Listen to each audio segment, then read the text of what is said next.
ನಮಸ್ತೆ. ಮತ್ತೆ ನಮ್ಮ ಕನ್ನಡ ಸೆಕ್ಸ್ ಎಜುಕೇಷನ್ ಚಾನಲ್ಗೆ ಸ್ವಾಗತ. ತುಂಬ ಕಪಲಲ್ಲಿ ಹಸ್ಬೆಂಡ್ ಮತ್ತು ವೈಫಲ್ಲಿ ಒಂದು ಡೌಟ್ ಇರುತ್ತೆ. ಸೊ ಮದುವೆ ಆಗಿದೆ, ಸೊ ಬೇಗ ಮಗು ಮಾಡ್ಕೋಬೇಕು, ಸೊ ಅದಕ್ಕೋಸ್ಕರ ಸೆಕ್ಸ್ ಮಾಡಬೇಕು ಅಂತೇಳಿ. ಸೊ ಪ್ರೆಗ್ನೆನ್ಸಿಗೋಸ್ಕರನೇ ಸೆಕ್ಸ್ ಮಾಡಬೇಕಾ?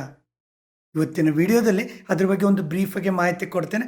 ನಮ್ಮ ವಿಡಿಯೋದಲ್ಲಿ ಸೆಕ್ಸ್ ಪ್ರಾಬ್ಲಮ್ ಬಗ್ಗೆ, ಪೆನ್ನಿಸ್ ಮತ್ತು ವೆಜಿನದಲ್ಲಾಗೋ ಇನ್ಫೆಕ್ಷನ್ ಬಗ್ಗೆ, ಜೊತೆಗೆ ಇನ್ಫರ್ಟಿಲಿಟಿ ಕೌನ್ಸಿಲಿಂಗ್ ಬಗ್ಗೆ ಮಾಹಿತಿ ಇರುತ್ತೆ. ನಮ್ಮ ವಿಡಿಯೋನ ನೋಡಿ ಲೈಕ್ ಮಾಡಿ ಮತ್ತು ಸಬ್ಸ್ಕ್ರೈಬ್ ಆಗಿ, ಜೊತೆಗೆ ಶೇರ್ ಮಾಡಿ. ಸಣ್ಣ ಪುಟ್ಟ ಡೌಟ್ ಇತ್ತು ಅಂದರೆ ಯೂಟ್ಯೂಬ್ ಕಮೆಂಟ್ ಸೆಕ್ಷನಲ್ಲಿ ಹಾಕ್ಕೊಳ್ಳಿ.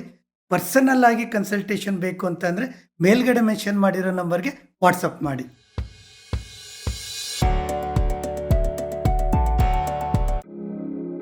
ಯೂಶ್ವಲಿ ಇಂಡಿಯನ್ ಮ್ಯಾರೇಜಸ್ಸಲ್ಲಿ ಬಂದರೆ ಅರೇಂಜ್ ಮ್ಯಾರೇಜಸ್ಸು ಮತ್ತು ಲವ್ ಮ್ಯಾರೇಜಸ್ ಎರಡೂ ಇರುತ್ತೆ. ಬಟ್ ಅರೇಂಜ್ ಮ್ಯಾರೇಜ್ ಜಾಸ್ತಿ ಇರುತ್ತೆ. ಸೊ ನಮ್ಮ ಕಸಿನ್ ಹೇಳ್ದ, ಅಥವಾ ನಮ್ಮ ಅಕ್ಕ ಹೇಳಿದರು, ಅಥವಾ ನಮ್ಮ ಮಾವ ಹೇಳಿದರು, ಅಥವಾ ನಮ್ಮ ಪೇರೆಂಟ್ಸ್ ಪ್ರೆಸರು, ಈ ಥರ ಎಷ್ಟೋ ಜನ ಮದುವೆಗಳು ನಡೆಯುತ್ತೆ. ಸೊ ಹಸ್ಬೆಂಡ್ ಆ್ಯಂಡ್ ವೈಫು ಅಷ್ಟು ಮೀಟ್ ಆಗಿರಲ್ಲ. ಇಬ್ಬರಲ್ಲೂ ಬಿಫೋರ್ ಮ್ಯಾರೇಜ್ ಒಂದು ಕಮ್ಯುನಿಕೇಷನ್ ಕಡಿಮೆ ಇರುತ್ತೆ. ಆಫ್ಟರ್ ಮ್ಯಾರೇಜು ತುಂಬ ಡಿಸ್ಕಂಫರ್ಟ್ ಇರುತ್ತೆ. ಅದರಲ್ಲೂ ಸೆಕ್ಷುಯಾಲಿಟಿ ಅಥವಾ ಲೈಂಗಿಕತೆ ಬಂದರೆ ತುಂಬಾ ಒಂಥರ ಡಿಸ್ಕಂಫರ್ಟ್ ಅಂತೇಳಿ ಇರುತ್ತೆ. ಸೊ ಕ್ಲಿನಿಕಲ್ ಬಂದರೆ ಕಪ್ಪಲ್ಲು ಒಬ್ಬೊಬ್ಬರು ಒಂದೊಂದು ಥರ ಇರ್ತಾರೆ. ಒಂದು 4 ಎಕ್ಸಾಂಪಲ್ ಅಂತ ಬಂದರೆ, ಈಗ ಒಂದು ಕಪ್ಪಲ್ ಹೇಗಿರ್ತಾರೆ ಅಂದರೆ, ಸೊ ಮ್ಯಾರೇಜ್ ಆಗಿದೆ, ಸೊ 1 ಮಂತ್ ಅಥವಾ 3 ಮಂತ್ಸ್ ಒಳಗಡೆ ಒಂದು ಪ್ರೆಗ್ನೆನ್ಸಿ ಅಂತೇಳಿ ಆಗಬೇಕು. ಸೊ ಒಂದು ಸೊಸೈಟಿಗೆ ಗೊತ್ತಾಗಬೇಕು, ಪೇರೆಂಟ್ಸಿಗೆ, ಇನ್ಲಾಸಿಗೆ, ಫ್ರೆಂಡ್ಸಿಗೆ ಗೊತ್ತಾಗಬೇಕು. ಸೊ ಮ್ಯಾರೇಜ್ ಆಗಿರೋದ್ರಿಂದ ಬೇಗ ಮಗು ಆಗಿದೆ, ಸೊ ಒಂದು ತೋರಿಸ್ಕೊಳ್ಳೋಕ್ಕೋಸ್ಕರ, ಸೊ ಒಂದು ಪ್ರಾಜೆಕ್ಟ್ ಥರ ಅಥವಾ ಒಂದು ಕೆಲಸದ ಥರ ಸೆಕ್ಸ್ ಅಂದರೆ ಒಂದು ಪ್ರೆಗ್ನೆನ್ಸಿಗೋಸ್ಕರ ಅಂತ ಮೈಂಡಲ್ಲಿ ಇರುತ್ತೆ.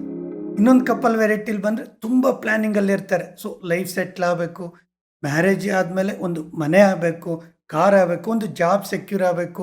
ಸೊ ಒಂದು 2 to 4 ಇಯರ್ಸ್ ಯಾವುದೇ ಕಾರಣಕ್ಕೂ ಒಂದು ಸೆಕ್ಸ್ ಬೇಡ, ಈಗ ಸೆಕ್ಸ್ ಮಾಡಿದರೆ ಮಗು ಆಗ್ಬಿಡತ್ತೆ. ಸೊ ಇವೆಲ್ಲ ಪ್ಲ್ಯಾನ್ಗಳು ಮುಗೀಲಿ, ಸೊ ಒಂದು 4 to 5 ಇಯರ್ಸ್ ಆದಮೇಲೆ ಮಗು ಮಾಡ್ಕೊಳ್ಳೋಣ, ಈ ಥರನೂ ಕಪಲ್ ಇರ್ತಾರೆ. ಅಂದರೆ ನ್ಯಾಚುರಲ್ ಆಗಿ ಸೆಕ್ಸನ್ನ ಎಂಜಾಯ್ ಮಾಡೋಬಿಟ್ಟು ಪ್ರೆಗ್ನೆನ್ಸಿ ಪ್ಲ್ಯಾನ್ಗೋಸ್ಕರ ಸೆಕ್ಸನ್ನ ಅವಾಯ್ಡ್ ಮಾಡ್ತಾ ಇರ್ತಾರೆ. ಇನ್ನೊಂದಿಷ್ಟು ಕಪ್ಪಲಲ್ಲಿ ಇಬ್ಬರು ವರ್ಕಿಂಗ್ ಇರ್ತಾರೆ. ಒಬ್ಬರು ಡೇ ಶಿಫ್ಟ್ ಇದ್ದರೆ ಒಬ್ಬರು ನೈಟ್ ಶಿಫ್ಟ್ ಇರ್ತಾರೆ.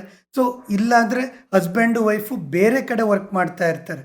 ಅಪರೂಪಕ್ಕೊಂದ್ಸರಿ ಮೀಟ್ ಆಗ್ತಿರ್ತಾರೆ.